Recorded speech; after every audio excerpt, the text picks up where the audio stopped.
Ішкі істер министрі Марат Ахметшанов Павлодар облыстық Қабанбай Батыр атындағы жас сарбаз лицей интернатының оқушыларымен кездесті. Әскери салаға мамандандырылған оқу орнының тәрбиеленушілері сап түзеуден бастап қару-жарақты пайдалануға дейінгі жаттығуларды жақсы меңгерген. Басты жетістіктері смарт бағыт. Робототехникаға дейін қойған жеткіншектер өз қолдарымен әскери дрон түрлерін жасап шығарған. Кездесу кезінде ведомство басшылығына өз жұмыстарын көрсетті.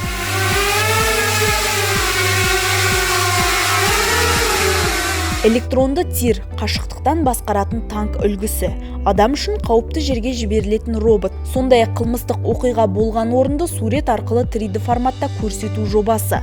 Жас сарбаз мектеп-интернаты оқушыларының жұмысына министр оң баға беріп, жігерлендіре түсті. Олармен пікірлесіп, отан сүйгіш ұландардың тәрбиесі үшін лицей-интернат қызметкерлеріне алғыс білдірді. Нақты тұрақты бір өздерінің тылдарым бар, фундаменттерім бар. Сендердің мынау сабақ беріп жатқан мұғалімдарыңызға ризашылығымды білдіргім келеді. Балалармен жұмыс істеп, тәрбиелеп, үйретіп жатқан ол да үлкен жұмыс. Павлодарда болған кезде міндетті түрде барамын.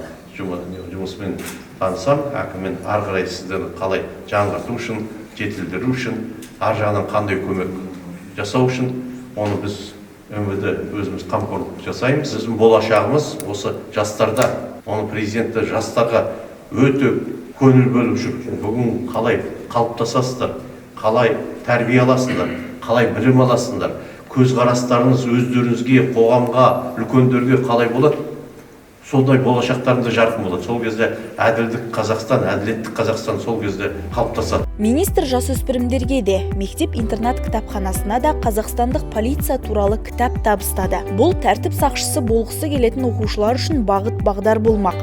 Жыл сайын жас сарбаз мектебінде ішкі істер саласын таңдайтындар қатары артып келеді. Биыл біздің мектептен 43 бала мектеп бітіреді. Сол 43 баланың ішінен 16-сы ішкі істер министрлігіне жұмысқа қызметке тұрғысы келеді, жұмыс істегісі келеді, сол бағытты таңдаған. Оның ішінде мысалы жартысы тергеуші, жартысы криминалистика бағытына барғысы келеді. Ішкі істер министрімен кездесуден соң 16 жас сарбаз полицейлердің жұмысымен танысты. Жедел басқару орталығына барып, бейнебақылау операторларының жұмысын көрді. Тергеушілермен кездесіп, тергеу департаментінің қылмыстық істер мұрағатына барды. Жедел криминалистикалық департамент қызметкерлері баллистика бойынша практикалық сабақтар өткізді. Мен осы есім білгенмен тергеуші болуды армандадым. Өйткені атамның жолын жалғастырғым келді. 9 сыныптан кейін мен жас сарбаз лицейі туралы білдім. Осы жас сарбаз лицейіне түстім. Жас сарбаз лицейінде оңай болды деп айтпаймын.